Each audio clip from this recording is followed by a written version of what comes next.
안녕하세요. 지난번까지는 교회론에 대해서 말씀드렸고요. 오늘은 종말에 대한 말씀을 나누고 싶습니다. 종말은 언제 오는가? 시한부 종말론의 오류들이 있습니다. 임박한 종말을 강조하는 무리들이 2000년이라는 숫자 때문에 교회의 역사가들도 심상치 않게 이야기한 일이 많고, 소위 예언자들이라는 사람들도 떠들고 있던 현상을 우리는 기억합니다. 이러한 병리적 현상은 2000년 전 교회 역사 가운데서 수도 없이 많았습니다. 그러나 모두가 피해를 주고 거짓으로 드러난 것을 우리는 알고 있죠. 이러한 종말 신앙으로 크게 무리를 일으켰던 사람들 중에 대표적인 몇 사람을 열거해 보도록 하겠습니다. 미국의 윌리엄 밀러의 경우를 소개합니다. 그는 1843년 4월 20일, 1884년 3월 20일 사이에 예수의 재림이 있을 것이라고 예언했지만 적중하지 못했죠. 그러나 밀러의 추정자들 중 소수가 모여서 제7일 안식교를 만들게 됩니다. 또한 안식교에서 이탈한 테즈 러셀이라는 사람이 1814년에 예수께서 보이지 않게 재림하고 1914년에 지상에 보이게 왕국을 건설할 것이고 1918년 지상에 보이게 재림할 것이라고 했습니다. 이 사람이 바로 여호와의 증인의 창시자가 되는 것이죠. 그러나 러셀의 예언도 맞을 리가 없었습니다. 그럼에도 불구하고 그런 사람들은 틀려도 뻔뻔스럽게 연기되었다고 말하면 그만이었습니다. 러셀의 제자인 러더포드는 1925년이 종말의 해라고 했습니다. 1966년, 1975년 등 여러 번 수정하였으나 모두가 거짓말이 되고 말았습니다. 이런 일이 최근 우리에게도 많이 있습니다.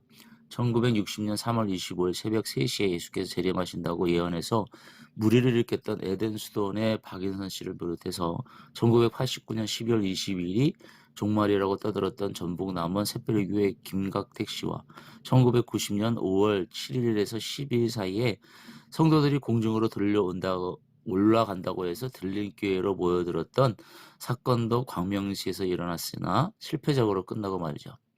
얼마 전 기승을 부렸던 9206 1호 열차를 타라는 강남구 일원동 시온교회 이재구 씨는 1922년 6월 21일 예수 재림을 강변하였습니다. 그뿐만이 아닙니다. 1992년 10월 28일에 휴거 계시를 받았다고 해서 대대적으로 선전했던 이장림 씨와 다미 선교회 개통 사람들은 7년 대활론 후에 1999년이 종말이라고 했습니다. 그리고 1999년 7월 14일로 심판일이 정해져 있다고 예언한 정명석 씨와 서울교회 사람들도 임박한 종말을 강조하고 있었습니다. 이 밖에도 수많은 사람들이 개인적으로 또는 집단적으로 임박한 종말을 부르짖으면서 세상을 시끄럽게 만들었습니다. 특별히 걸프 전쟁이 발발하여서 더욱 온갖 해석이 난무하는 바람에 어리석은 백성들은 불안에 떨어야겠죠. 2000년 전 교회 역사를 통해서 시한부 종말론을 주장해서 성공한 사람들이 없었습니다. 성경 해석을 잘못했든지 계시를 잘못 받았든지 잘못 믿는 믿음이 첫 번째 원인이라고 봅니다. 그러나 그런 순진하고 어리석거나 무지한 이유 외에 고의적으로 사람들을 속여서 구렁텅이에 빠뜨리고 자신의 이익을 추구하는 악한 사람의 소행이 그 원인이 된 경우가 굉장히 많이 있습니다. 그러므로 시한부 종말론은 틀릴 수밖에 없습니다. 하나님의 시간을 사람의 시간으로 잘못 계산하고 잘못 이해했기 때문에 사람들이 가지고 있는 시간을 가지고 하나님의 시간을 계산해간 것이 가장 중요한 오류의 하나의 원인이라고 볼 수 있습니다. 하나님의 시간은 하나님 외에 아무도 모르기 때문에 사람의 시간을 가지고 계산하고 단정하는 것은 피조물로서 창조물과 같이 데려다가 파멸에 이를 길을 걷게 된 아담과 하와 같은 범죄를 범하게 되는 것입니다. 이 시간은 하나님만 아시고 하나님께서만 주장하는 시간입니다.